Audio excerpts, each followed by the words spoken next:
Hi friends, इस video में हम लोग बात करेंगे शंकरदेव संघ और ताई अहोम युवा परिषद के बीच चल रहा मतभेद को लेकर। शंकरदेव संघ के विरोध में 9 ताई अहोम यूनियंस खड़े हुए हैं। ये सारे यूनियंस मिलके कल असम के अलग अलग थानों पर शंकरदेव संघ के विरोध में केस फाइल करेंगे। ताई अहोम के 9 संगठनों ने शंकरदेव संघ को क्षमा मांगने की मांग की है। आपकी जानकारी के लिए बता दें कि मैडम मेफी को लेकर शंकरदेव संघ ने कुछ बयान दिए थे। ताई अहोम यूनियंस का कहना है कि उनका पवित्र मैडम मेफी को शंकरदेव संघ ने अपवित्र बोला।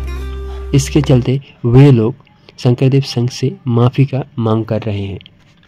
उनका कहना है कि किसी भी एक जनगोष्ठी का रीति रिवाज के खिलाफ बोलने का अधिकार शंकरदेव संघ के पास नहीं है।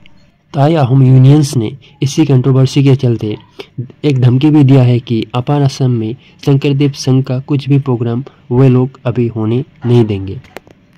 अब हम आगे इस वीडियो में आपको सुनाएंगे ताई अहोम यूनियंस का क्या कहना है।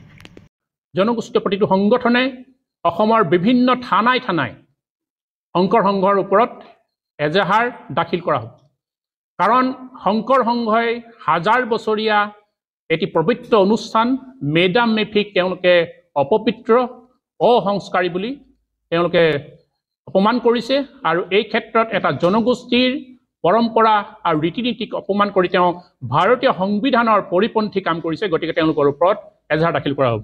আহোমসকলক যিসকল লোক বৰ্তমান শংকৰ সংঘত সোমাই আছে, যিসকলক প্ৰলোভিত কৰা হৈছে, যিসকলক ফুচুলাই এতিয়াও শংকৰ সংঘত সোমাই আছে, যিসকলক ধমকি লগোৱা হৈছে শংকৰ সংঘৰ পৰা ওলাই গ'লে বিভিন্ন ব্যৱস্থা গ্ৰহণ কৰাৰ ক্ষেত্ৰত, এইসকলক আমি আহ্বান জনাইছোঁ। এতিয়াও সময় আছে, অতি শীঘ্ৰেই আপোনালোকে শংকৰ সংঘক ত্যাগ কৰক আৰু আহোমৰ যি গৌৰৱান্বিত ইতিহাস, এই ইতিহাসৰ লগত আপোনালোকে সংপৃক্ত হওক।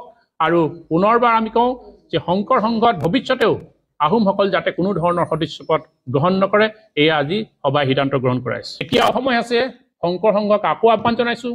কেন্দ্ৰীয় নেতৃত্বক আমি আহ্বান জনাইছোঁ, তেওঁলোকৰ পদাধিকাৰ মুখ্য সম্পাদকক আহ্বান জনাইছোঁ। সময় থাকোঁতেই এই জনগোষ্ঠীটোৰ ওচৰত আপোনালোকে সেৱা প্ৰাৰ্থনা কৰক আৰু এই জনগোষ্ঠীটোৰ যি মনত আঘাত দিছে, আমাৰ যি ক্ষোভ, এই ক্ষোভৰ কিন্তু বহিঃপ্ৰকাশ হ'বলৈ আৰু বেছিদিন নাই। ইতিমধ্যে ইয়াৰ বহিঃপ্ৰকাশ হিচাপে সংবিধানৰ প্ৰতিলিপি দাখ কৰিছে।